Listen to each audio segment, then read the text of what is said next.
신앙생활을 하면서 이 고통을 참고 이겨야 된다는 것 정도는 여러분 이제 다 아실 겁니다. 고통은 참아야 된다, 이겨야 된다, 인내해야 된다, 이런 얘기들을 저도 참 많이 했기 때문에 여러분들은 다 아실 줄로 압니다. 그런데 이 고통이 도무지 끝날 기미가 안 보여요. 이럴 때 여러분들은 어떤 생각을 하십니까? 야, 이 하나님 계신 거 맞나? 도무지 우리를 사랑한다고 하시는데 우리가 이런 고통 속에 처해 있는 것을 왜 하나님은 모르신 채 하실까? 아무리 기도를 드려도 응답이 되지 않습니다. 이럴 때 우리 신앙에 시험이라고 하는 흔들림이 찾아옵니다. 이때 흔들리면 크게 흔들리게 되는 거죠. 그래서 저희들이 지금 이 금요 심야 기도 시간에 탄원시를 공부하고 있습니다. 이 탄원시는 우리가 힘들고 어려울 때 믿음의 선배들이 어떻게 하나님 앞에 기도했고 어떻게 하나님의 은혜를 입었는지를 우리가 배울 수 있는 아주 좋은 예입니다. 오늘 시편 23편은 탄원시 가운데 가장 짧은 탄원시입니다. 구절이 6절밖에 되지 않습니다. 이 짧은 기도문으로 이 탄원시의 내용이 기록되어 있는데 이 짧은 내용으로 기록되어 있다고 하더라도 탄원시는 그 구조가 항상 똑같습니다. 어떻게 똑같으냐? 제일 먼저 탄원, 하나님 앞에 자기의 불만이나 또 혹은 자기의 상황을 이야기하는 이 탄원이 제일 먼저 나오고 그 다음에는 이 탄원을 해결해 달라고 하는 간구를 하나님 앞에 올려드립니다. 그리고 그 다음에는 하나님, 저는 하나님 의지합니다. 하나님 믿습니다. 그 신뢰와 확신이 세 번째로 나오고요. 그리고 마지막에 찬양과 맹세를 하는 것으로 이 탄원시는 항상 똑같은 구조를 가지고 있습니다. 이렇게 탄원, 간구, 신뢰와 확신, 찬양과 맹세라고 하는 이 네 가지 이 구조가 탄원시에 항상 나오는 구조, 길건 짧건 똑같다, 이렇게 아시면 됩니다. 그런데 오늘 시편 기자는 탄원을 하면서 어떤 말씀을 하느냐면 다른 탄원시와는 달리 어느 때까지입니까? 라는 말을 4번이나 반복해서 하나님 앞에 올려드리고 있습니다. 1절에 보니까 어느 때까지이니까, 또 1절 하반절에 어느 때까지 숨기겠나이까, 그 다음에 2절에 보면 어느 때까지 근심하기를 해야 됩니까? 그 다음에 어느 때까지 내가 원수가 자랑하는 꼴을 보고 원수가 나를 치는 것을 봐야 됩니까? 이렇게 4번이나 어느 때까지입니까? 라고 하는 탄원을 하나님 앞에 올려드리고 있다라는 거죠. 그러면서 이 탄원이 신앙적인 차원에서 또 사회적인 차원에서 또 그리고 우리에게 심리적인 이 마음의 차원에서 하나님 앞에 탄원을 올려드리는 이 시편 기자를 볼 수 있습니다. 제일 먼저 이 마음속에 심리적인 차원에서 이 시인은 하나님 앞에 탄원을 하는데 내 영혼이 번민합니다. 종일토록 마음에 근심이 있습니다. 이런 말을 하고 있습니다. 여러분, 근심을 제대로 한번 해보신 적 있나요? 이 근심을 제가 한 적이 있었습니다. 중학교 때 제가 이 다른 건 모르고 초등학교 때 야구를 좀 했었거든요. 그래서 중학교 가서도 이 중동이라고 하는 학교는 축구를 하는 학교인데 야구를 제가 했습니다. 근데 야구를 하는데 제가 참 잘 쳤어요. 지금쯤 아마 제가 야구를 했으면 이종우 정도는 되지 않았을까. 제 스스로 그렇게 생각하는 겁니다. 제 스스로입니다. 그러니까 여러분 너무 웃으면서 얕보거나 깔보지 말아주시기 바랍니다. 아니면 이대호 정도 되지 않았을까 이런 생각을 하는데 그건 제 생각이지요. 그런데 제가 야구를 하지 못한 이유가 있습니다. 뭐가 있느냐 하면 이 타석에 들어서서 공을 치고 난 뒤에는 잘 치는데 이 배트를 항상 치고 나면 휙 돌려서 뒤로 던져야 되는데 포수 쪽으로 탁 던지는 거예요. 그래가지고 몇 번 포수가 다쳤어요. 그런데 정말 다치는 경우가 있었어요. 제가 탁 던졌는데 옆에 있는 내 친구가 이 얼굴을 맞았어요. 제가 친 배트로. 그러니까 이가 흔들리는 거예요. 얼마나 겁이 나요. 그래가지고 이 병원에 가가지고 치료를 하는데 제가 말썽을 피운 건 처음 태어나서 말썽을 피웠거든요. 믿거나 말거나. 그렇게 말썽을 피우고 어머님한테 이제 말씀을 드려야 되는데 이걸 말씀을 드리질 못하고 내가 친구를 저렇게 상해를 입혔으니 어떻게 하면 좋을까? 제가 한 열흘 동안 정말 고민을 많이 했어요. 제 평생에 그렇게 고민을 많이 한 적이 없는 것 같아요. 제가 이렇게 착한 사람이에요. 아시겠어요? 그렇게 고민을 많이 했는데 친구가 저희 집에 전화를 걸어가지고 뭐 이런저런 얘기를 하다가 저희 어머님이 옆에서 누구니? 라고 해서 누구예요? 그런데 그 친구 어머님을 또 알고 계셔서 전화 통화를 하다가 내가 그 친구를 이렇게 배트를 던져서 상하게 한 걸 자연스럽게 알게 되셨어요. 그런데 제가 그렇게 고민을 하고 있었던 문제인데 어머님이 바로 뭐라고 말씀하시냐면 그래 병원은 갔었니? 예 갔었습니다. 치료비는 얼마나 나왔니? 예 얼마 정도 나왔는데 괜찮아요. 이 친구도 굉장히 착한 친구예요. 이름이 우씨예요. 우씨는 그래서 착하다고 제가 생각하고 있습니다. 우씨는 착해요. 그리고 고씨 착하고요. 하여튼 착한데 이 친구가 그렇게 얘기했는데 제가 고민하는 중에 어머님이 치료비도 주시고 불러다가 밥도 먹이고 그리고 이 친구 이도 빨리 낫고 그러는 바람에 그 고민거리가 다 해결이 돼버리더라고요. 저는 마음에 번민을 하고 근심을 했는데 그게 어머니가 한순간에 개입하시니까 한 번에 그냥 그 고민이 끝날 정도로 깨끗하게 정리가 되는 것을 보면서 제가 지금도 하나님이 한 번에 개입하셔서 우리의 문제를 그렇게 깨끗하게 정리해 주시는구나 이런 생각을 해보게 됩니다. 여러분 그렇습니다. 우리는 머리가 터질 것 같은 고민을 하지만 사실은 하나님이 한 번 딱 개입을 하시면 순식간에 우리의 고민을 해결해 줄 수 있는 해결 방법을 우리 하나님이 우리를 통해서 이루신다. 이걸 믿으시기를 바랍니다. 그런데 이 시인은 지금 하나님 앞에 그렇게 기도하는 거예요. 하나님 내가 종일 번민하고 마음에 근심하고 있습니다. 그렇게 얘기를 하고 있고요. 사회적인 차원에서 원수들이 대주위에 다 둘러싸고 있는데 그가 나를 이겼다고 할까 두려우사오니 내가 나를 이겼다고 하는 그 대적들이 기뻐할까 정말 고민이 됩니다. 이렇게 이야기를 합니다.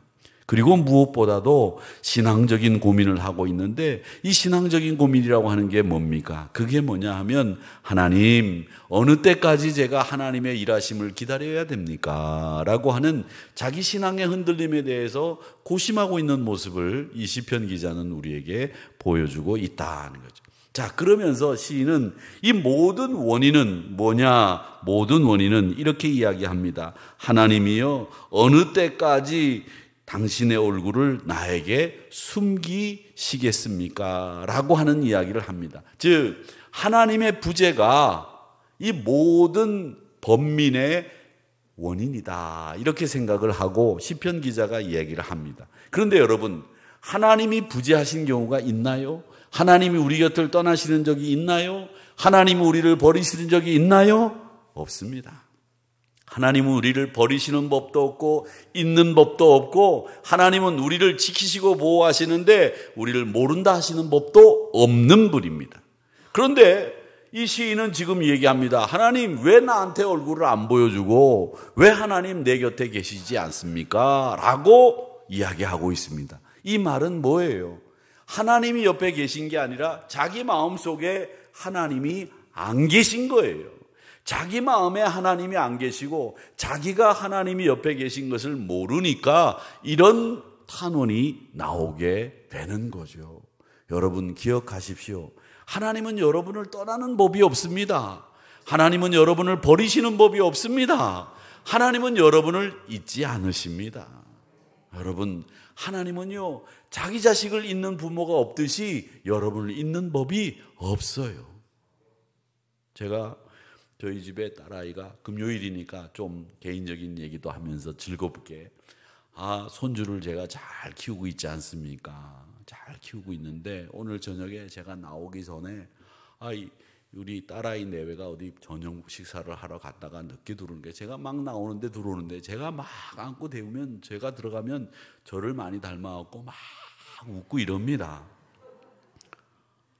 그런데 지 엄마가 딱 들어오니까요, 제 품에서 지 엄마한테 가겠다고 발버둥을 치는 거예요.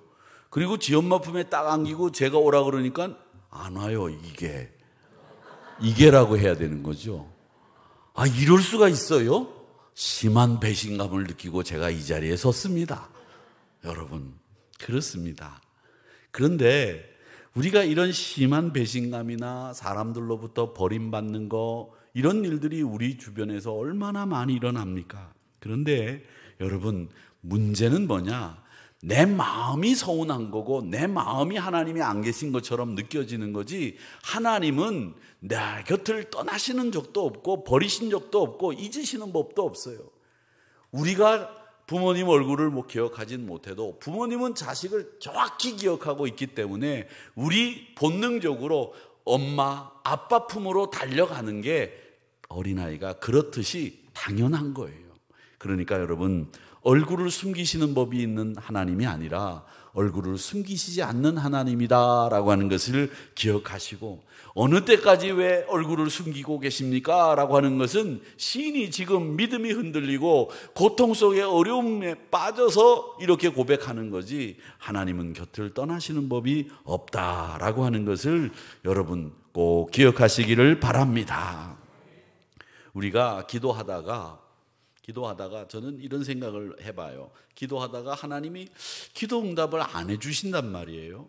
도무지 기도 응답이 이루어지지가 않아.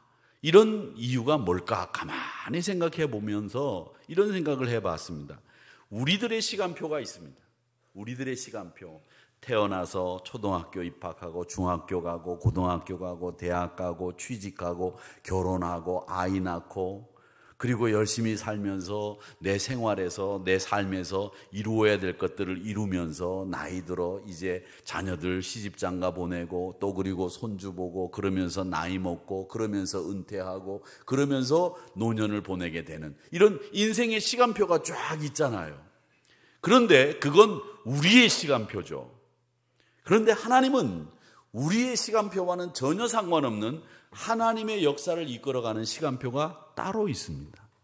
그러면 그 하나님의 시간표에 의해서 하나님은 모든 역사를 주관하시고 이끄시는 거죠. 우리 시간표에 맞춰서 하나님이 역사를 이끌어가시는 게 아니란 말이에요.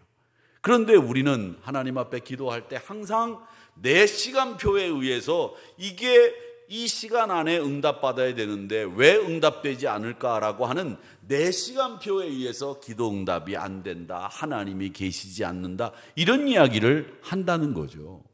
그러니까 여러분 잘 기억하십시오.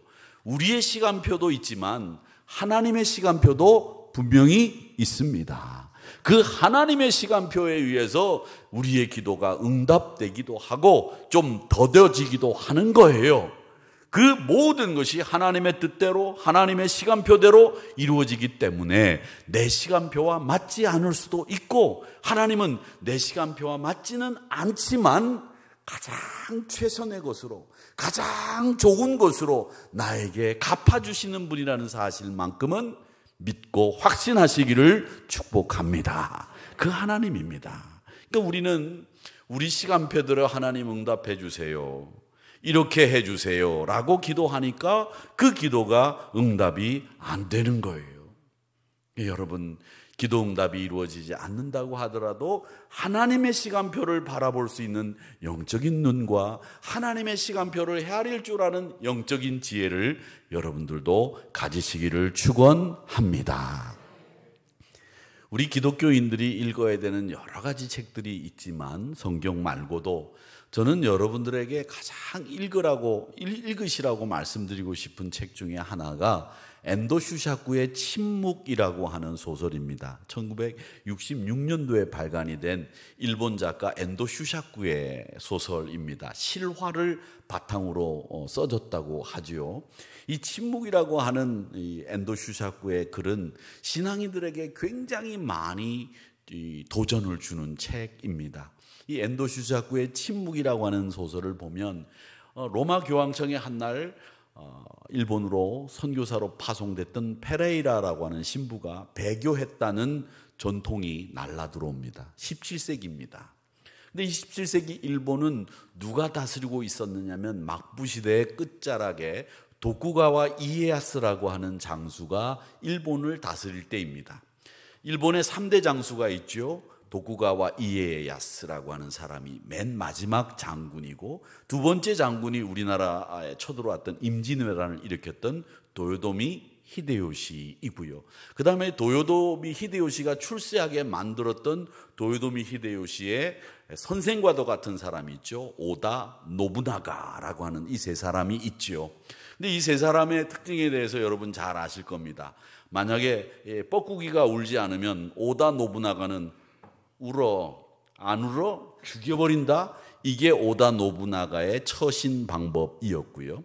도요토미 히데요시는 이 뻐꾸기가 안 울면 울 때까지 가서 갖은 아양을 떨고 간지럽히고 헤헤거리고 웃을 때까지 갖은 짓을 다 하는 사람이 도요토미 히데요시였다고 하지요. 그리고 도쿠가와 이에야스가 마지막 이 막부 시대를 다 정리하고 일본을 평정했던 장수라고 하죠. 이 사람의 처신 방법은 뭐냐? 뻐꾸기가 울 때까지 기다리는 사람이었다. 이렇게 이 유명한 3대 장수의 얘기가 있는데, 뻐꾸기가 울 때까지 기다리던 이 도쿠가와 이에야스 시대에 이 포르투갈 선교사들이 막 일본으로 선교를 하기 위해서 갔었습니다.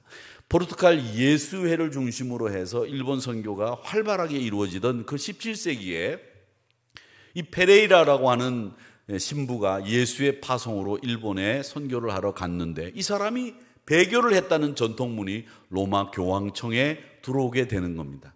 이 로마 교황청에서 선교사들이 선교지에서 배교했다는 말은 곧 영적으로 패전했다는 소식이고, 로마 교황청에서는 배교하는 순간에 신부 파면과 함께 그 사람을 완전히 사람 취급 안 하는, 이렇게 면직 출교를 시켜버리는 일을 합니다.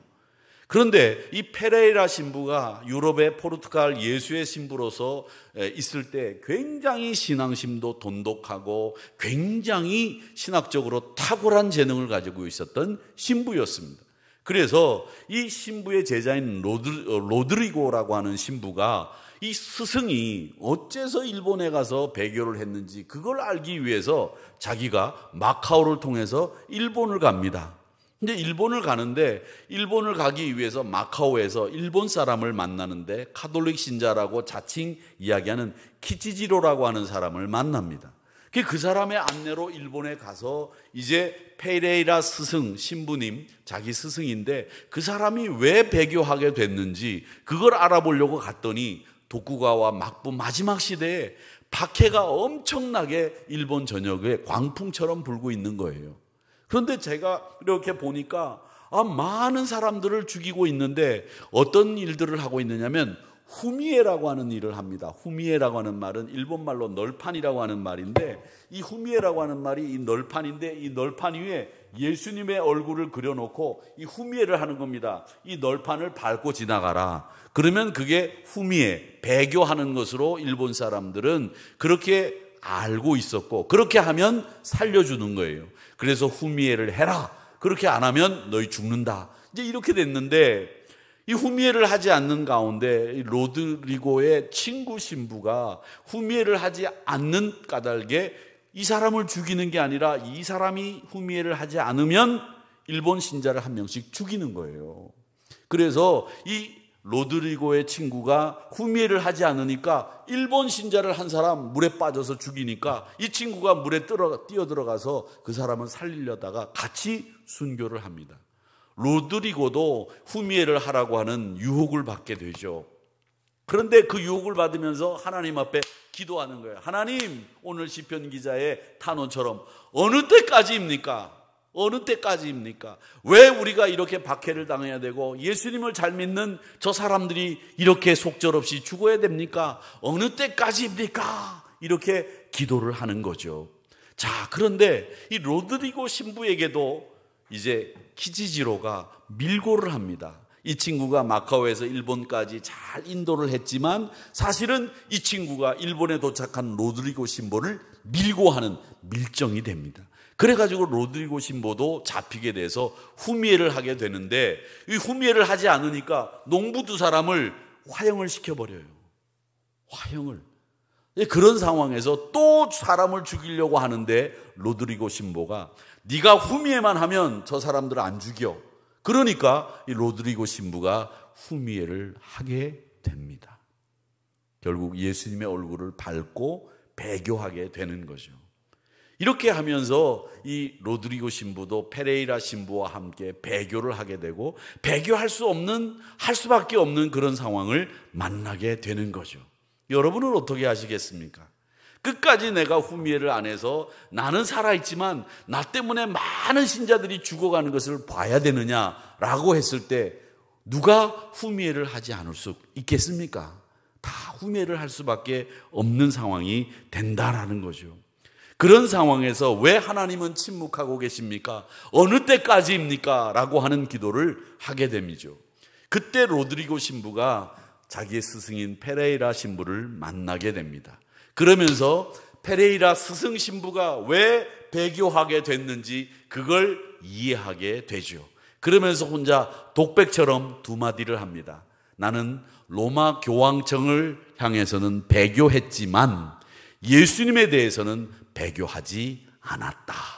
나는 예수님처럼 또 다른 삶을 예수님처럼 살기 원했는데 예수님의 또 다른 삶을 나는 보여준 신부로서 자부심을 느낀다라고 하면서 그 이야기가 끝나는 것이 엔도 슈샤쿠의 침묵이라고 하는 소설의 내용입니다. 여러분 꼭 한번 읽어보시기 바랍니다. 우리가 배교하는 것이 다 나쁜 것으로만 볼 수 있느냐라고 했을 때 누군가를 살리기 위해서 내가 배교해야 된다고 한다면 여러분은 어떻게 하시겠습니까? 여러분의 결정입니다.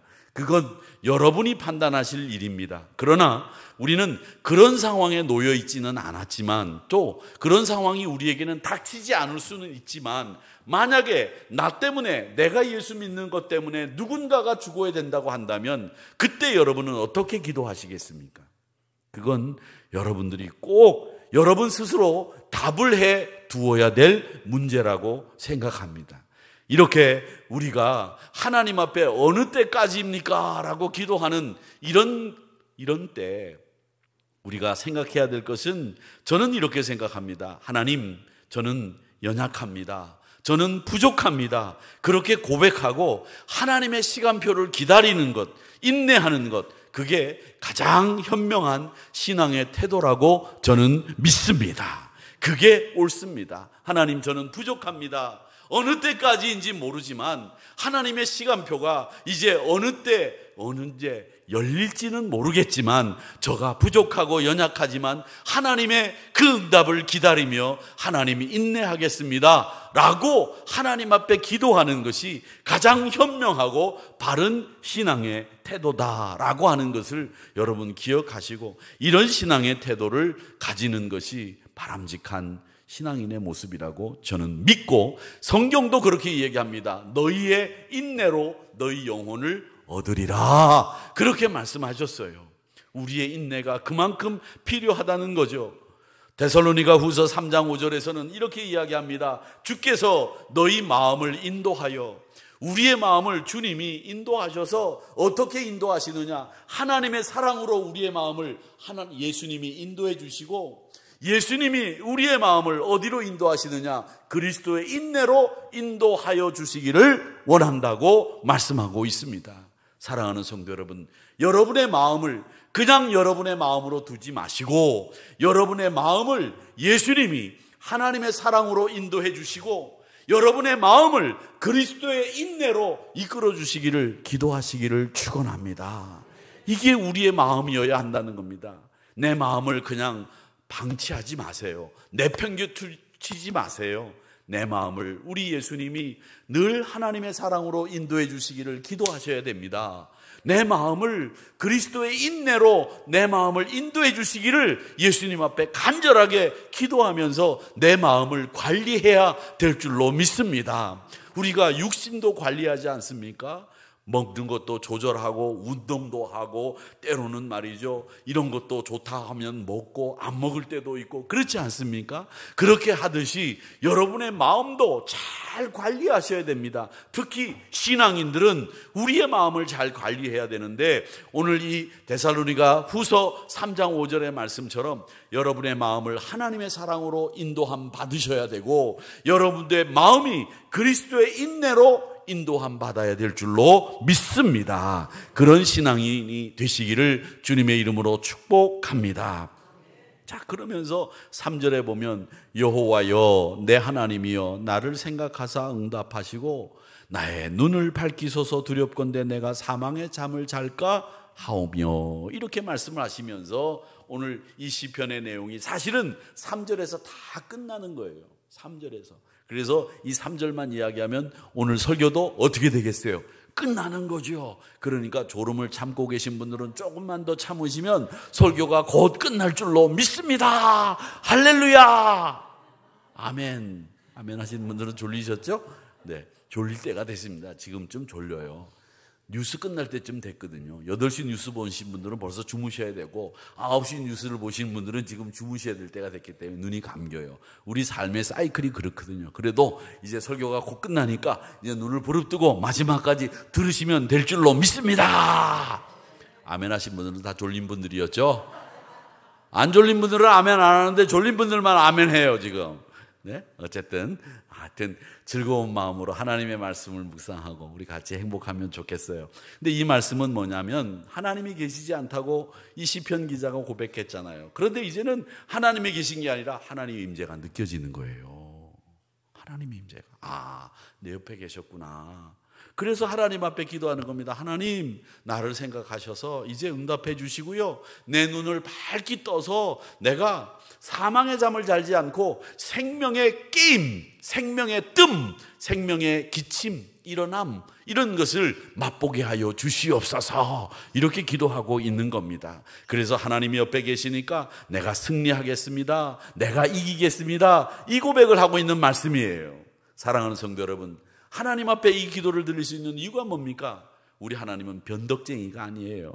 사람은 이랬다 저랬다 하잖아요. 이 말했다가 저 말했다가 이 말했다가 금방 안 한다고 했다가 금방 하고 말이죠. 금방 안 간다 그랬다가 금방 간다 그러고 말이죠. 야유회 간다고 해가지고 신청 다 해놓고 숫자 다 잡아놓고 차까지 다 빌려놓으니까 그날 아침에 금방 안 간다고 안 오고 말이죠. 밥 다 맞춰놨더니 안 오고 말이죠. 밥 다 다른 사람들이 먹게 만들고 말이죠. 이랬다 저랬다, 그죠? 그게 누구라고요? 사람이에요. 사람. 특히 교인들. 이랬다 저랬다 하는 것으로는 우리 교인들만큼 대장이 없어요. 할렐루야. 아멘 안 하시네 아무도. 네. 근데 사람은 저도 이랬다 저랬다 해요. 저부터 이랬다 저랬다 하니까. 그런데 하나님은 이랬다 저랬다 하는 법이 없으십니다. 변덕쟁이가 아니에요. 늘 같은 모습으로 만홀히 여김받지 않으시고 늘 처음과 중간과 나중이 똑같은 분. 그래서 어제나 오늘이나 내일이나 변함없으신 분, 그분이 하나님이기 때문에 우리가 그 하나님을 의지할 수 있습니다. 사랑하는 성도 여러분, 그 하나님을 의지하십시오. 그리고 오늘 여기 말씀해 보면 이런 말씀을 하고 있습니다. 하나님께서 나에게 어느 때까지 하겠습니까? 그렇게 얘기를 하면서 이렇게 얘기합니다. 나는 오직 주의 사랑을 의지하여 싸우니 나의 마음은 주의 구원을 기뻐하리이다. 이렇게 얘기를 하고 있습니다. 우리 하나님은 여러분을 후대하시는 분이신 줄 믿습니다. 우리 하나님은 여러분을 후대한다 하는 말은 뭐냐면, 내가 하나님 앞에 이걸 구했는데 생각하지도 않았던 것까지 주시는 분이에요. 하나님 앞에 솔로몬이 야 너 뭐 원하냐? 뭘 원해? What do you want? 그랬어요. 그랬더니 하나님, 저에게는 지혜를 주십시오. 그렇게 기도했거든요. 그랬더니 지혜? 좋아, 지혜 줄게. 그렇게 지혜 주시고 난데 그 다음엔 뭘 주셨어요? 부귀 영화까지 이 덤으로 보너스로 2+1으로 주신 거예요. 여러분 가게 가가지고 마트 가가지고 뭐 사는데 제가 좋아하는 우유가 딱 있는데 그게 그날따라 2+1 행사를 해. 2개 사면 3개. 그래가지고 사가지고 오신 적 있죠? 다 먹지도 못하면서 결국 버리면서 말이에요. 그럴 때 얼마나 기뻐요. 하나님이 그렇게 2+1 행사를 하는 것이 기도 응답의 역사인 줄로 믿습니다. 내가 구한 것 이외에 다른 것까지 더하시는 후대하시는 하나님이기 때문에 우리가 그를 의지할 수 있다. 변함이 없기 때문에 그를 의지할 수 있고 우리에게 후대하시는 분이기 때문에 그를 의지할 수 있다. 이 두 가지만큼은 여러분 잊지 마시기를 바랍니다. 뭐라고요? 변함없으신 분, 후대하시는 분. 그래서 우리는 그를 의지할 수 있다 라고 하는 확실하고 분명한 여러분의 의지 이유를 여러분 심령 안에 가지고 계시기를 바랍니다. 하나님은 변함이 없으신 분, 하나님은 나에게 후대하시는 분, 그래서 나는 하나님을 의지할 수 있습니다. 이렇게 고백하고 시편 기자도 그걸 알기 때문에 주의 사랑을 의지합니다. 주의 구원을 기뻐합니다 라고 노래하고 있는 겁니다. 사랑하는 성도 여러분, 그렇기 때문에 하나님께서 여러분의 기도를 들으시고 응답해 주시는 줄로 믿습니다. 하나님 그렇게 응답하시는 분이에요. 마지막 출애굽기 32장 얘기만 하나 더 하고 끝내겠습니다. 출애굽기 32장에 보면 이제 이스라엘 백성들이 하나님 대신에 금송아지를 막 섬겨요. 이 금송아지가 우리를 애굽에서 이끌어낸 신이다. 이 말도 안 되는 소리를 하면서 금송아지 앞에 가가지고 절하고 춤추고 온갖 나쁜 짓을 다 하고 그랬습니다. 그러니까 하나님이 너무 화가 나는 거예요. 이게 말이 됩니까? 금송아지가 어떻게 애굽에서 자기를 이끌어낸 신이에요. 그래서 하나님이 진노하시고 이제 이스라엘 백성들을 다 전멸시키겠다고 작정을 하셨어요. 그러니까 모세가 하나님 앞에 기도합니다. 그 기도를 3.2.3.2 기도라고 합니다. 한번 따라해 보세요. 3.2.3.2 기도. 크게 따라하세요. 이거 잊어버리면 안 돼. 잊어버리면 안 돼요. 자, 크게 시작. 3.2.3.2 기도. 이 3.2 이게 안 맞아. 제가 하고 난 뒤에 여러분 따라하시지. 저랑 똑같이 하면 안 되고. 자, 제가 하고 난 뒤에 따라하세요. 3.2.3.2 기도. 3.2.3.2 기도. 잊지 마세요. 우리 같이 읽어보겠습니다. 이 기도문은 여러분 꼭 잊지 마시고 기도해야 되는데 이 기도가 왜 중요한 기도냐? 중보 기도의 전형입니다. 중보 기도를 할 때 이 3.2.3.2 기도, 출애굽기 32장 32절의 이 내용이 중보 기도의 모델이에요. 그렇기 때문에 여러분들이 3.2.3.2 기도를 잊으시면 안 돼요. 같이 읽어보겠습니다. 시작. 그러나 이제 그들의 죄를 사하여 그렇지 아니하오면 원하건대 주께서 기록하신 책에서 내 이름을 지워버려 주옵소서. 이게 3.2.3.2 기도, 중보 기도의 가장 중요한 기도 모델입니다. 그래서 여러분들은 이 기도를 잊으셔도 안 됩니다. 이 기도를 들으시고 하나님이 온 이스라엘을 전멸시키겠다고 했던 그 뜻을 되돌리시는 거예요. 그래서 되돌리신 다음에 33장 3절에 가보면 33장으로 넘어가 보면 3절에서 333이죠. 잊어버릴 수 있겠어요? 없겠어요? 없겠죠. 맞아요. 없겠어요. 우리 김미경 원사님의 말씀 잘했어요. 이거 잊어버리면 바보지. 3.2.3.2 기도와 출애굽기 33장 3절 잊어버리면 안 돼요. 333 3.2.3.2 333 3.2.3.2 333 아셨죠? 자, 읽어보겠습니다. 시작. 너희를 젖과 꿀이 흐르는 땅에 이르게 하려니와 나는 너희와 함께 올라가지 아니하리니 너희는 목이 곧은 백성인즉 내가 길에서 너희를 진멸할까 염려하시니. 아멘. 이 무슨 말이냐? 하나님이 너무 화가 나서 이제 죽이려고 하다가 이 3.2.3.2 기도를 들으시고 난 뒤에는 야, 내가 너희들을 같이 가면 죽일 것 같으니까 나는 남을 테니까 니네들끼리 올라가. 그렇게 얘기를 하시는 거예요. 그러니까 하나님이 이스라엘 백성들을 이제 죽이지 않겠다고 작정하시고 이 말씀을 하시는 거예요. 근데 이 333 출애굽기 33장 3절은 하나님이 우리와 같이 가지 않겠다는 거잖아요. 그렇죠?